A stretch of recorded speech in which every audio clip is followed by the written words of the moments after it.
The Detroit Red Wings hit the road riding a wave of momentum after 5 straight wins that had vaulted them into a share of first place in the Atlantic Division. Confidence was high, but the trip quickly turned into a wake-up call. In back-to-back nights, the Red Wings were outplayed and outworked, first falling 4-2 to the Buffalo Sabres, then suffering an embarrassing 7-2 defeat to the New York Islanders at UBS Arena. The loss to New York was particularly painful. Goaltender Cam Talbot faced 30 shots, surrendering all 7 goals as the Islanders poured on the pressure.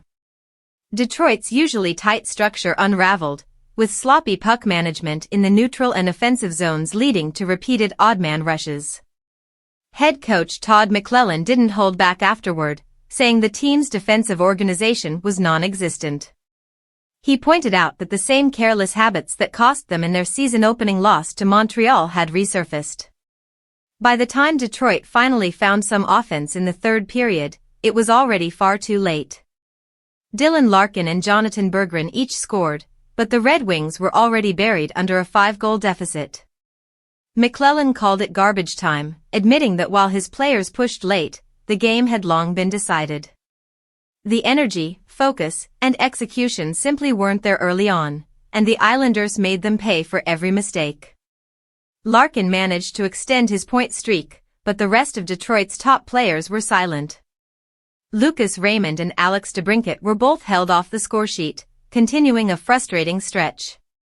DeBrincat, who scored 39 goals last season, is still searching for his first goal of the year.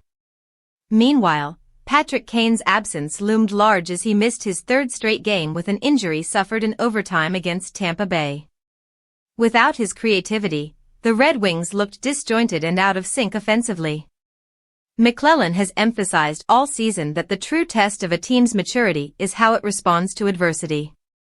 Earlier this month, Detroit responded to an ugly home opener by rattling off 5 straight wins. Now, they're being tested again after being outscored 11-4 on their 2-game road trip. The challenge isn't just fixing their systems, it's finding the mental toughness to reset and refocus. The Red Wings return home with plenty to address before facing the St. Louis Blues.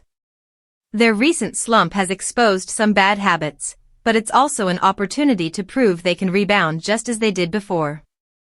With talent across the lineup and leadership from veterans like Larkin and Kane, Detroit's next step will determine whether those early season wins were a spark or just a fleeting streak.